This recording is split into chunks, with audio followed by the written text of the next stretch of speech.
Hi,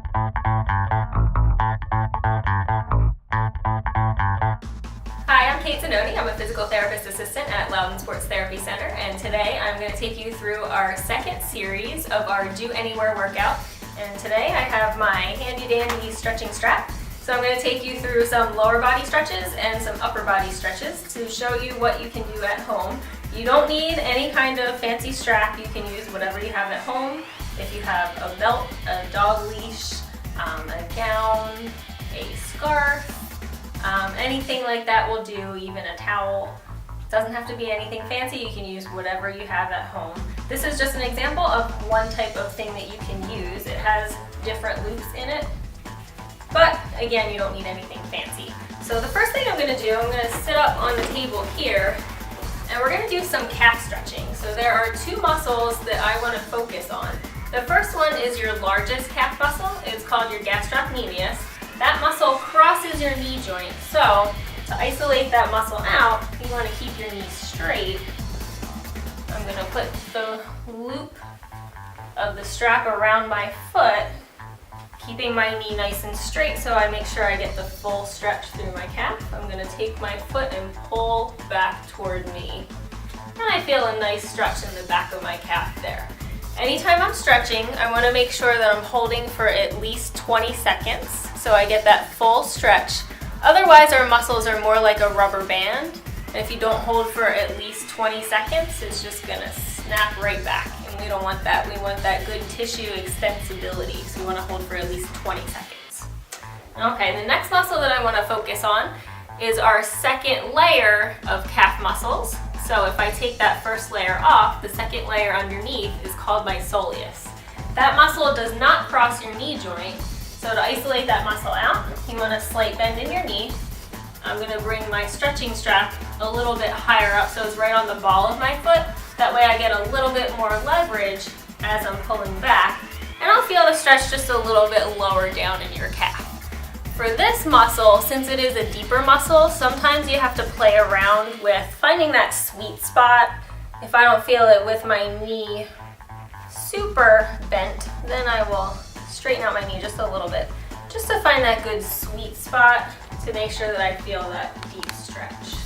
And again, I'm going to hold for at least 20 seconds, and I will do about 3 repetitions for each stretch that I'm doing.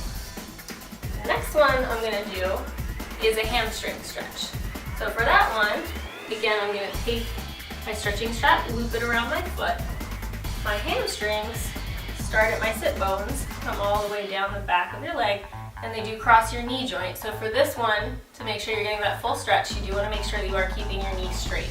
I'm going to lay all the way back, make sure that my knee stays straight, and I'm pulling back enough just so I start to feel a stretch through my hamstrings in the back of my leg here. And again, I'm going to get that full stretch by pulling my toe down toward me, keeping my knee straight, and holding for at least 20 seconds. If you want a little bit more of a deeper stretch and you don't have any lower back issues, you can straighten out your opposite leg and just intensifies the stretch a little bit. If you do have lower back pain, I would recommend that you keep your opposite leg bent to help protect your low back. From here, another stretch that we can do in this same position is to stretch out our adductors. Your hip adductors run along the inside of your thigh here. You have 5 different muscles. They attach to your pelvic bone and come all the way down. Some cross the knee joint, some don't. There are 5 varying muscles in different sizes. So you want to make sure that you're isolating out all 5 muscles. So again, I put the strap around my foot.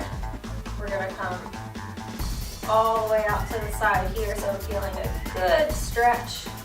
And I'm going to hold for 20 seconds. And I'll do 3 repetitions of this one as well. And again, if I don't have any lower back issues, then I would intensify that stretch. And bring my opposite leg down. I just want to make sure that I'm keeping my body straight and that I'm not kind of, bringing my body to one side or the other. From here, another stretch we can do is to stretch our IT band. Your IT band, attaches to a small muscle in your hip called your tensor fascia lata or your TFL. That muscle has a tendency to overwork when we have weakness in other parts of our hip.